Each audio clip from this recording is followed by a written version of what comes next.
Coming off the windfall that was the success of Resident Evil 7, Capcom announced Resident Evil 8, the continuation of the story of Ethan Winters, this time heading back to Eastern Europe in a Resident Evil game that is unlike any other, while also being almost a carbon copy of one of the best Resident Evil games ever made, Resident Evil 4. But even while fighting the Lycans, smashing up dolls, and running from tall vampire mommies, how does Resident Evil 8 stand up to the rest of the franchise? Well, let's go ahead and dive on in and find out. But first, by law of YouTube, I must notate that 5.6% of you are actually subscribed to the channel that watch this content. By order of Lady D herself, you must hit that subscribe button. Who knows? If you do, she may come and step on your face, like many of you perverts actually want. If you like this video, hit the thumbs up button, and most of all, enjoy the video. With that out of the way, let's dive into Resident Evil 8, A Return to the Village.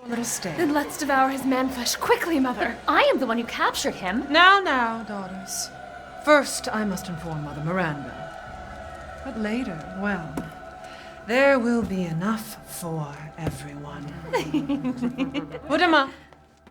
We open the campaign on a highly stylized telling of a children's book, Village of Shadows, where an unnamed girl gets lost in the forest picking berries and receives gifts of sustenance from the local monsters: blood to drink from the bat, a dress from the dark spinstress, a scale from the fish. Upon reaching the mechanical horse, the girl takes the gear from his body, only to be captured by a witch, trapping the girl in a mirror. The story ends with the girl's parents searching for her father staying behind to fight the witch while the mother frees the girl and escapes to safety. This amount of foreshadowing is not obvious at the onset of the game, but anyone knowing of Resident Evil 8 can see that these events actually depict what is yet to come. We zoom out, once again taking the protagonist of Ethan Winters, 3 years after the events of Resident Evil 7, now having settled down in a seemingly quiet life with his wife Mia and daughter Rose. Mia asks Ethan to put Rose to bed while she finishes dinner, and as we carry the baby upstairs, we are given a chance to reflect upon, with Ethan himself, about his family, his current life, and the events prior to everything that's about to occur. There is an obvious weight he is carrying with him that isn't just the baby. Having received combat training from Chris, seems to worry if Mia is actually okay, worried that Rose will grow up to be okay, and that the events in Louisiana haven't affected them too much. Seeing the side of Ethan, or any protagonist, hit strong for me personally, as, I am a dad, and given the shit that they went through in Louisiana, there's an obvious reason to be concerned. I mean, shit, Mia cut his hand off with a chainsaw, for God's sake. Placing Rose to bed, Ethan heads downstairs, setting the table for dinner as Mia confronts him with being distant and not the normal Ethan self. During this altercation, the lights cut, shadows move outside, and out of nowhere, gunfire ensues, with Mia being filled with more lead than our paint had in 1962. Chris appears, and Ethan, rightfully so, is confused and most of all angry as he sees one of the soldiers taking Rose out of her bed and into the back of a car.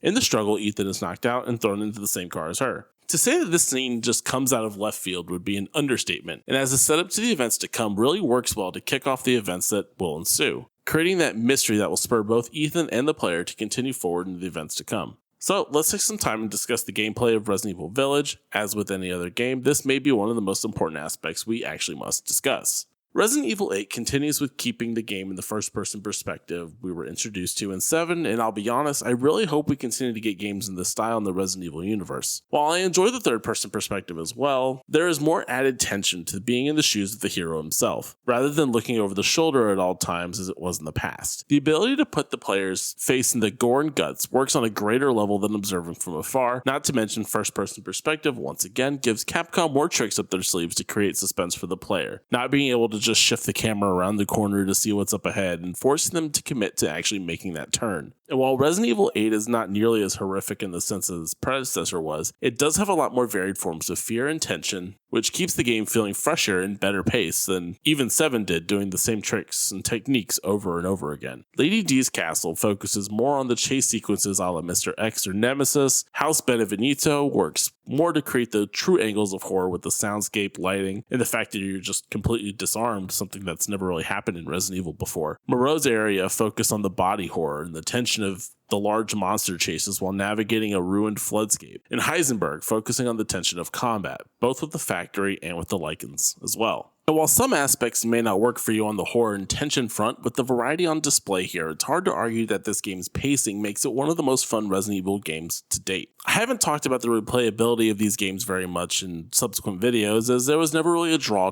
for me to push the speedruns to unlock more items for other playthroughs. However, with the way this game actually plays, I have finished this one probably no less than 9 times, actually pushing speedruns to try and unlock everything that I possibly could. The moment to moment in this game is a blast, and while I have a ton of issues with the story, that doesn't stop me from just enjoying the moment to moment action of this game. On a gameplay front, this may be the biggest change from Resident Evil 7 to Resident Evil 8, that being the amount of action on display. The amount of enemies you'll be blasting your way through in Village in just the first 30 minutes trumps the amount that we had in the entire runtime of Resident Evil 7 by far. However, this combat feels a lot more on par with Resident Evil 4 as opposed to 5 and 6.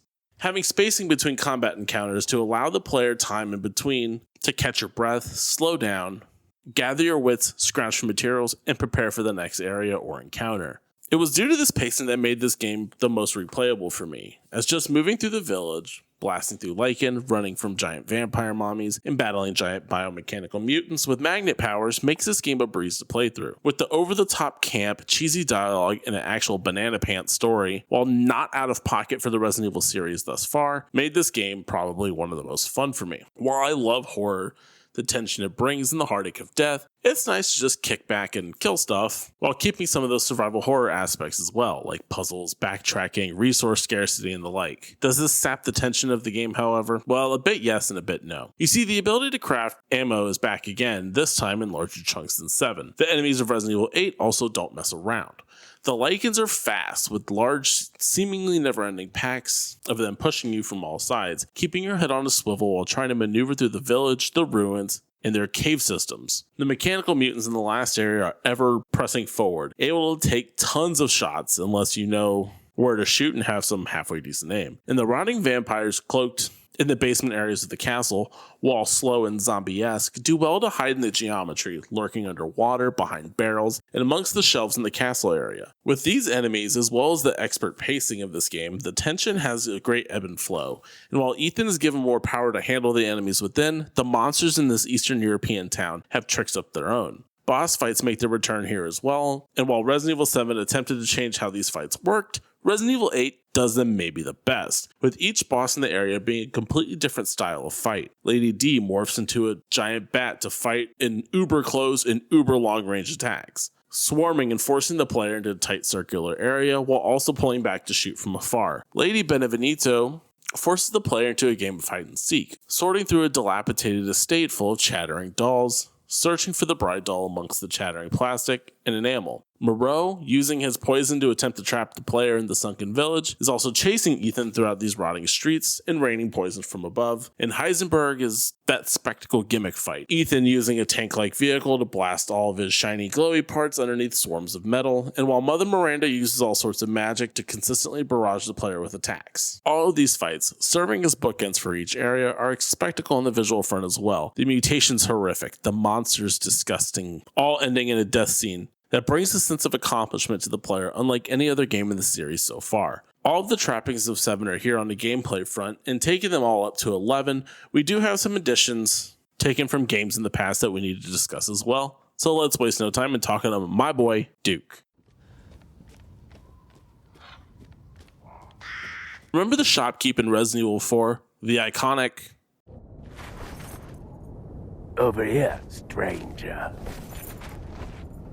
that emanates from the purple flame torches, giving a sign of hope and relief from the horrors of Spain. Well, let me introduce you to Duke, the giant monstrosity of a shopkeep, your sign of hope in this unforgiving landscape. Selling you items, ammo, weapon parts, and upgrades to guns, Duke not only serves a purpose in Resident Evil 8, but in a lore and story front is critical to the success of Ethan himself. We meet Duke after meeting all the big bads, escaping the tunnels and traps of Lichen, and as Ethan walks up to Castle Dimitrescu, we meet Duke, who mysteriously shows up in order to aid Ethan on his quest to save his daughter Rose. Offering access to his wares as well as providing hints and history to the player, Duke serves more or less as the guide to Ethan in this hellish place. It all becomes clear how intertwined Duke is after getting the first jar from the castle, where Duke informs him that you're holding Rose's head in a jar and goes into the background of each of the lords of the area. Even after collecting their calcified corpses and selling them to Duke, it's obvious he knows more about them than he lets on at the very beginning, giving his excitement for collecting the remains, giving a little bit of backstory, and buys them for a great price. Along with providing you upgrades to your weapons as well as cooking for Ethan to boost his stats, Duke is maybe one of my favorite shopkeepers of all times, given the amount of memorable lines he has, the grotesque nature of this very helpful beast,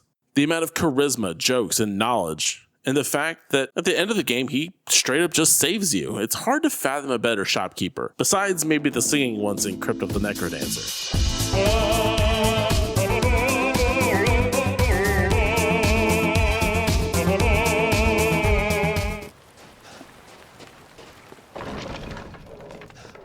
In the past games of the series, we have focused a lot on the world and play space of Resident Evil, given how critical of a role it plays in both the gameplay, style, and memorability of these games, and Village is no different. As the title spells out for you, Resident Evil 8 takes place in an Eastern European village, and while larger in scope than 7, the areas visited here are distinct and memorable and some of my favorites in the series. We begin our journey in the village, winding roads leading to run-down wooden or cobblestone houses, abandoned to time and rightfully so given the circumstances. I mean, who would stay in the middle of a village full of Lycan attacks? Oh, wait, these guys here.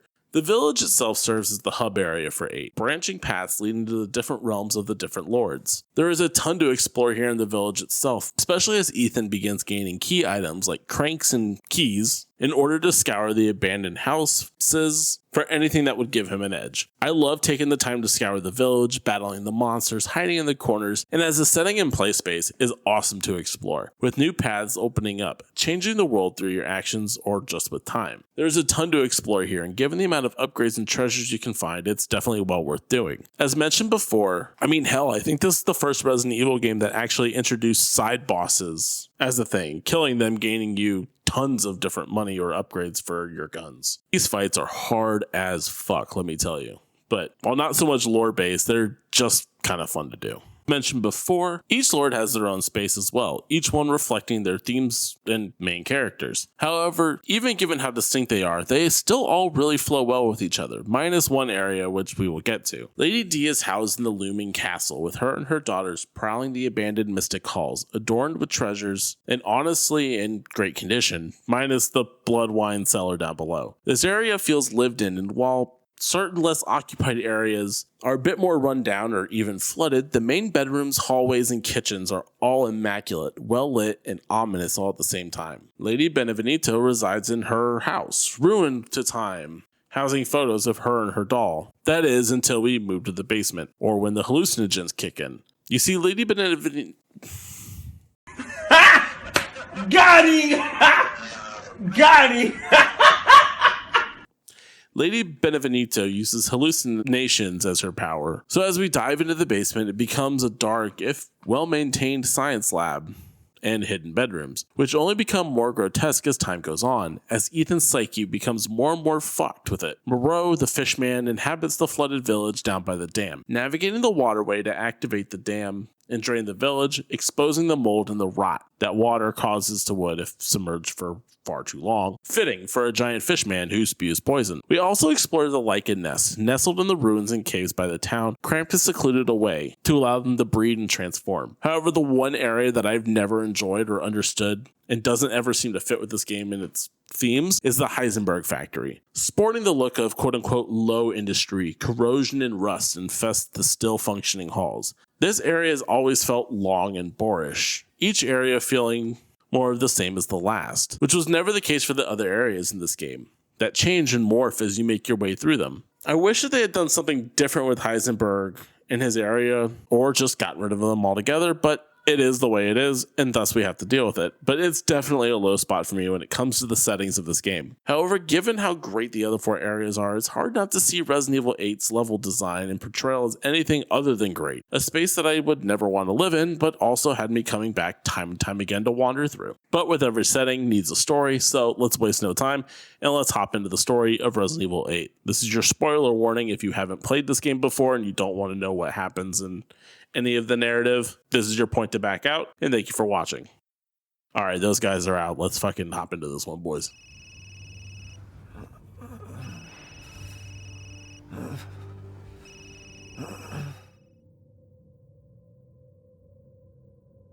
We return back to the story to Ethan coming to on the snowy ground, secluded in a dark snowy brush. Wandering our way through the brush, following the sounds of crunches and blood trails throughout the snow, we reach the cliffside overlooking the village. Going down, Ethan wanders into one of the homes to be greeted with a shotgun in his face. A panicked man listening for the sounds on the roof. Handing Ethan a gun, Ethan in said manner then attacked by a lichen, ripping the guy through the ceiling and Ethan through the floor, filled with dead bodies. As we shuffle a corpse out of the way again, Ethan loses one of his fingers to said lichen, that being bit off. Ethan has really bad luck with his hands. And after killing him, is only ambushed again by an entire pack of these beasts, including a tall one with a giant hammer and a dope-ass beard. As Ethan succumbs to the waves of enemies and is about to have his head caved in like Carrot Top in a watermelon, the lichen back off, leaving Ethan alone with the crazed old hag, speaking in riddles about how his daughter was about to be sacrificed to somebody named Mother Miranda. Making his way through the field, we meet up with some of the survivors of the village, and during their prayer session to a person called Mother Miranda, we can tell that something just isn't right here. Nope, not at all. So it may be a good thing that everyone here is either mauled by a man turned into lichen or burnt in the fire that overtakes the house. Moving up to the castle through a locked door, we are confronted by our first lord, Heisenberg, trapping Ethan in metal and taking him to the meeting place of our major antagonist. Much like the dinner scene in Resident Evil 7, we come face to face with all the bad guys in our story, listening to them bicker about who was going to get the honors of murdering Ethan. It's here that we meet our 5 main antagonists, Lady Dimitrescu, Lady Benvenuto, and her doll Angie, Moreau, Heisenberg, and finally Mother Miranda. It's clear that Mother Miranda is the leader of this group, both from the actions of the lords regarding Ethan's capture as well as what we learned from the prayer sequence before with the survivors. Being the leader of this cult, all eyes look in worship towards Mother Miranda, giving credit to all of their powers to her. We also get the snapshot of all of our other 4 lords here, Lady Dimitrescu being fanciful and, for lack of a better word, posh, but with a very mean side to her given her reaction to Ethan being given over to Heisenberg. Heisenberg being full of himself, knowing that he's hot shit, but seemingly cool about it. I mean, look at that trench coat. He's just a cool fucking guy.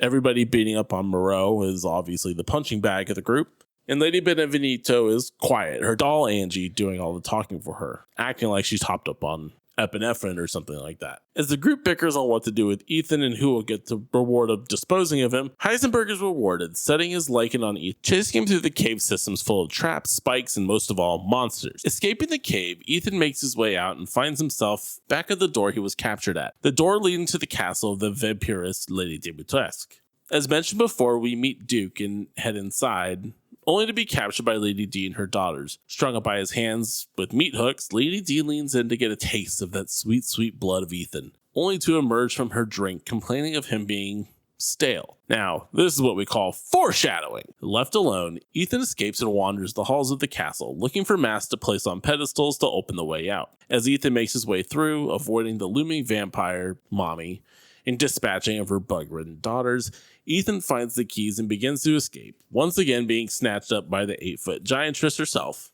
And as he stabs her with a dagger found in the tomb, she transforms herself into a massively mutilated bat-like creature, and after a long battle on top of the tower, the pair fall. Lady Dimitrescu finally ended. Finding a container, Ethan heads back to the village, learning of the fate of his daughter from Duke, that being that she was basically quartered and put into jars, the one he currently has in his hand being her head. Learning this, Ethan sets off to find the other jars holding his child's body parts and hopes to bring them back together again. This whole section here has a lot of ideas and gameplays not dissimilar from Resident Evil 2, Lady D and Mr. X serving almost the same role as the ever-hunting antagonist, meant to thwart and divert Ethan in his goal of escaping. While foreboding, the AI is pretty easily manipulated here, as there are a ton of areas that act as triggers to get her to go away. There is also an awesome chase sequence in the wine cellar where she appears out of nowhere after cutting off Ethan's hand again before he makes his escape and puts his hand back on using the first aid magic juice. And while this is bizarre and makes absolutely no sense, like how to do his clothes stitch back up together, this is explained more towards the end, but I'm getting ahead of myself here. After the castle, we set off for Manor Benvenuto, And after wandering through the graveyard, we find a giant mysterious grave surrounded by flowers and a strange elevator with a slot asking for Ethan's memories. Inserting a photo of Mia and Rose, Ethan heads down where he is confronted by a hallucination of Mia herself, leading him to the house. Making his way into the basement, Ethan finds the next baby jar part next to the doll Angie, but as Ethan reaches for it, the lights go out and the scene changes. Here we find a mannequin of Mia, needing to be pulled apart, cut up, and the like, finding clues and items to solve the puzzles of the basement. As more and more are completed, the scene begins to change, becoming more gruesome, dark, with cries of a distressed Mia coming over the radio. All of it culminating in being chased by a monstrous mutated fetus wandering through the halls. Making his way up the elevator, we catch a glimpse of the beast, and as a fan of horror, I wish that this wasn't the case here. The tension built with being chased by something you don't ever see is peak horror, leaving your imagination to come up with what the monster could actually be. Upon showing the weird baby thing, I audibly laughed, as this thing honestly looks disturbing and yet oddly funny. Horror thrives on the unknown, and once the creature of any sort of game or movie is a known quantity, it becomes inherently less frightening. That is not to diminish how terrifying this section is. Being disarmed in a Resident Evil game turns this section to something more akin to the games like Amnesia or Outlast, a risk that I think actually paid off, given how people actually feel about this section. I'm curious though, did you guys find this part absolutely terrifying or was it kind of a joke? Let me know in the comments down below. Anyway, getting upstairs, we move to the Angie fight, which is just the game of hide and seek that we spoke about earlier, stabbing dolls with scissors until dead. Once Angie is stabbed for the third time, the hallucination breaks, showing that Ethan has really just stabbed the puppetress, Lady Benevenito, herself, killing the host and not the puppet. Coming to this realization, we grab the jar and head out to Moreau's area, battling more Lycan along the way.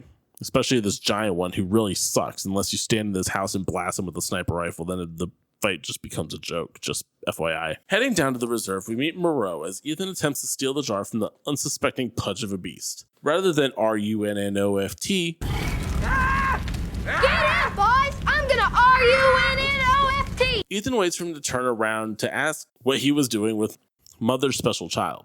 You begin to feel kind of bad for Moreau here as he begins to beg for you not to take it so the rest of his siblings won't make fun of him, until Ethan realizing this was a ploy to just buy time to block off the exit with his sick sticky goo. I mean, look at this dude puking, man. It's pretty nasty. Finding his way to the fishing hamlet, Ethan makes his way to the abandoned house, or so he thinks, as it's filled with research equipment. Being attacked by a soldier, we run into Chris Redfield again, telling Ethan that he's meddling in things he shouldn't be meddling with. And despite the fact that a day ago, Chris just blasted his wife and stole his kid, how could Ethan possibly think about sitting back and not be involved is just beyond me, and honestly slightly bothers me that Chris never explains what he was actually doing or why he did it until way later in the game. But before the two can finish arguing, they're attacked by a giant water beast that is now Moreau, having transformed in an attempt to stop Ethan from escaping with that jar.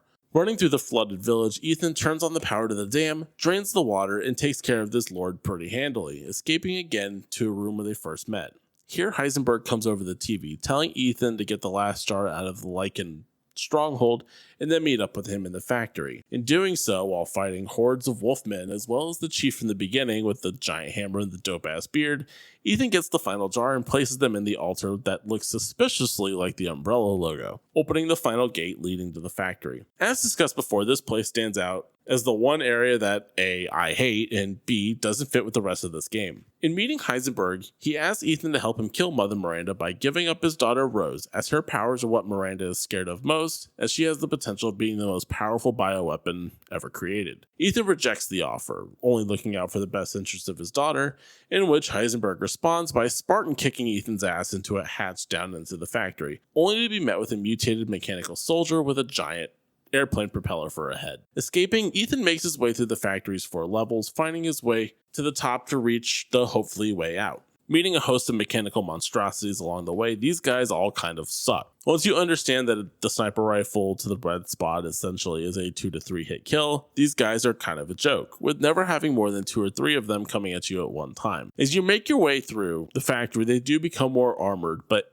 in that armor, they are slowed down a ton, making it pretty much a breeze to just flashbang them and run away. The final encounter with old Propeller Head again is the final boss of this area, but unlike the rest of the mechanical soldiers, this fight is an absolute blast. With the focus being on getting behind him and shooting him in his power bank, this fight consists of just dodging the charge and flames shooting out of his face, and then turning to try and get a shot in whenever you can. I love this fight as the walls break around you while the propeller beast charges you over and over again, unrelenting in its pursuit to make Ethan into some sort of minced meat. Escaping the factory, we meet Chris again, this time actually explaining to Ethan what's happening. It turns out that Mother Miranda had captured and impersonated Mia in order to capture Rose due to her dormant powers Heisenberg discussed before, in an effort to bring her back as a vessel for her daughter. Chris also explains that this entire village was a giant experiment by Miranda, as she was experimenting with the mold known as the Megamycete that is located in this village, and that everyone we murdered up to this point was one of her experiments gone wrong. Ethan, having dealt with mold in Louisiana, naturally wants to help, when Chris gets a call that Miranda now has all of the Rose jars, and upon arming Ethan with the polymer tank to fight Heisenberg, promises to get Rose back. Upon defeating him in a giant swirling battle of swirly twirly metal tornadoes and blowing off weak points, Ethan is confronted by Miranda, who runs him through, ripping his heart out, and Ethan passes away, Chris screaming over the radio in the background.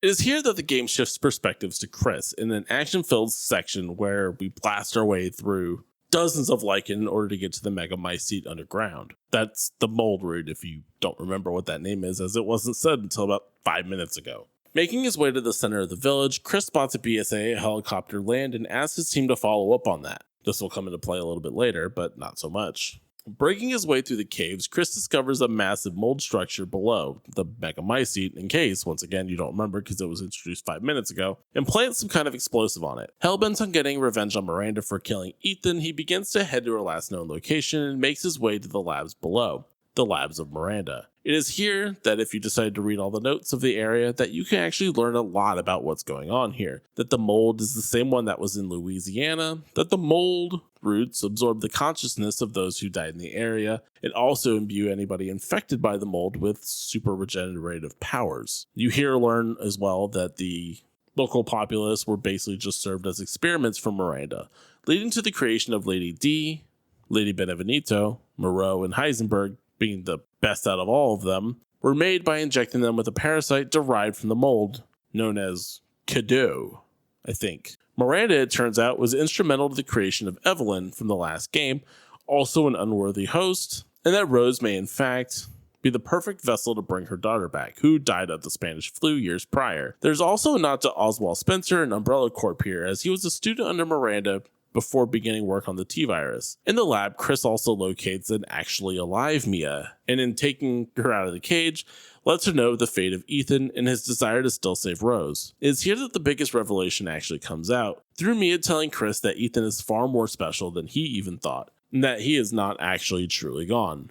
Fading to black with this news, it's obvious where we go from here. To say that this is a lore dump, however, is an understatement, and while I like the attention to detail and all the biochemistry that actually occurs here, it pains me when Resident Evil puts all of this into readables rather than telling or showing the player. I mean, let's face it, not a lot of people actually read these things, and if you're not paying attention, all of this is just lost to you. This game, if you don't know anything about this, really goes off the rails, which it is, but with no context of what the rails are to begin with. I personally love collectible and readables in games, as lore dumps is the shit I love. However, this is key information to what is actually going on in Resident Evil 8, which makes it all the more odd that this info was here and not in a cutscene or anything leading up to the final events. This all very well could have been spread out throughout the rest of the game, but I digress. We will analyze more here shortly, so let's get this fever dream out of the way. We once again take the shoes of Ethan, waking up in a weird cold wasteland, where we once again meet Evelyn from Resident Evil 7, who after Ethan protests, informs him that he was not actually killed by Miranda, as he was already dead long before that, after the fight with Chainsaw Mia in Louisiana when Jack captures them. It turns out that the only thing keeping Ethan alive was his mold infection, essentially becoming a mold monster himself. This explains the amount of bodily torture Ethan goes through with no real effect due to the regenerative powers of the mold. While this revelation explains a lot, it really seems to jump the shark here, with the reveal essentially being that you were part mold for 2 entire games. This turn of events really feels like the writers had painted themselves into a corner and they needed a way to keep Ethan alive and going, as well as explain the power of the healing juice not actually being the cause of limb regeneration or limb fusings back together. I personally can't stand this reveal, as well as it takes a lot of that feeling of the everyman Ethan Winters, and once again makes every protagonist in Resident Evil some sort of super badass, even though this time you are actually one of the infected, which is a slightly interesting twist. Following the taunts of Evelyn, Ethan comes to in the back of Duke's wagon, who is bringing Ethan to Miranda, as he assumed that Ethan would want to go and finish the job and save his daughter. Being the badass he is, I love how Duke is ride or die by Ethan, even while Ethan is essentially falling apart.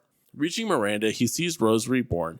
In the struggle to rip the baby from her hands, Miranda absorbs Rose into her body and the fight begins. Now, this fight is pretty awesome, with the amount of different forms Miranda takes in order to stop Ethan is vast and ever-changing. It's a long battle, but eventually Ethan wins out, and as Rose emerges from the remains of Miranda, Ethan begins to fall apart, his hand calcifying and turning to dust as he passes out. Awoken by Chris, carrying Rose and assisting Ethan, they attempt to escape.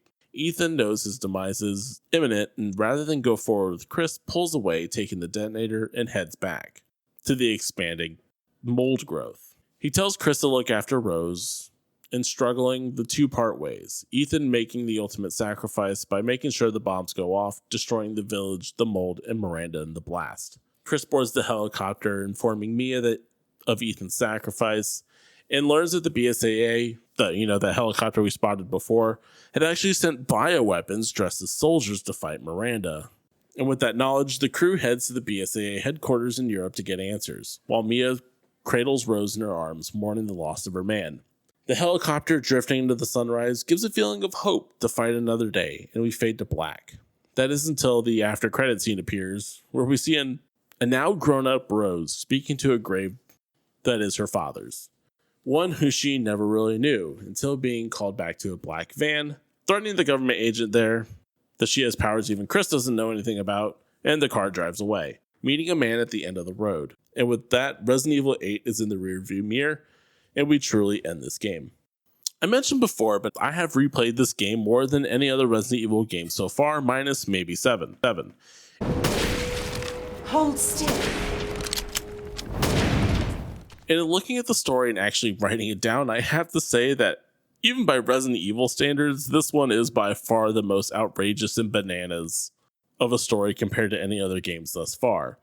From the very beginning with Mag dumping Mia, who we now know as Miranda, to the very end, and the gun battles with the mold roots, and learning that Ethan was a mold man all along, this game goes out of left field to the realm that is, for all intents and purposes, kind of stupid. However, it's not the overarching story that I like here, but the smaller beats that occur during the game. I love wandering the halls of the castle. I adore slinking into the dark corridors, avoiding a giant mutant fetus in the Benvenuto house. I enjoy dodging a giant fishman in the hamlet, avoiding the poison, and running from plank to plank to avoid the massive beast. After the Moreau section, however, is where the game really begins to take a turn. I despise the factory section of this game, as it feels like it could basically be cut in half and would still be far too long for this game. The power fantasy of blasting away mutants as Chris is fun, but loses that survival horror tension and is filled with so much story as to what is really going on here that it makes me wonder why this couldn't have been spread more throughout the game, which is about, an 8 to 10 hour runtime. Backloading every reason and reveal of a story into the last 20 minutes of a game or movie always feels bad. It makes it such that the story lore dump, the aspects of what the game is trying to convey, is easily missed, as the player has little time to comprehend or come to grips with what is actually happening. Even if everything was spaced out a bit better for this overarching story, I feel it could have done it more justice and service, but that's not the case.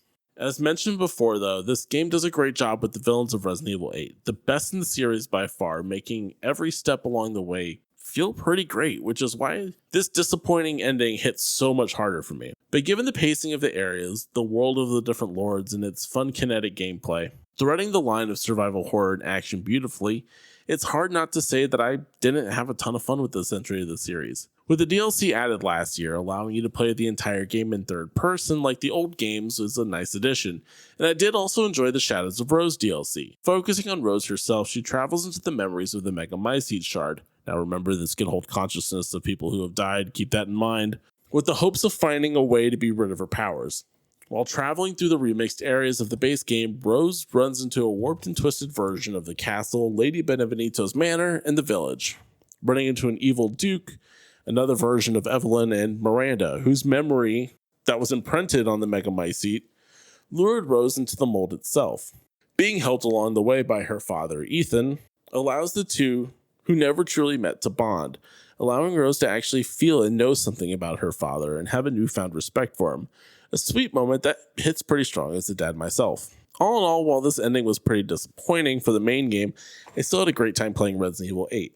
Focused on the characters of this sick and twisted village, and is a pretty great follow-up to 7, tying up loose ends to the story, albeit in a super rushed and kind of bizarre way. But what did you guys think of Resident Evil 8? Let me know in the comments down below, and if you like this video, you are actually obligated to hit the like button and subscribe to the channel. It would mean a ton to me personally as we push to this 1,000 subscriber goal, and hopefully we hit that real soon thanks to your help. Now that we've reached the end of the core entries of the series up to this point, we move over to some of the remakes and some shorter videos to compare them and the originals together. I have some other things cooking in the tank as well, and I can't wait for you guys to see what's coming next. So as always, thank you guys for watching this video. Thank you all for your time. My name is Brendan, and I'll see you all in the next one. Later. I know.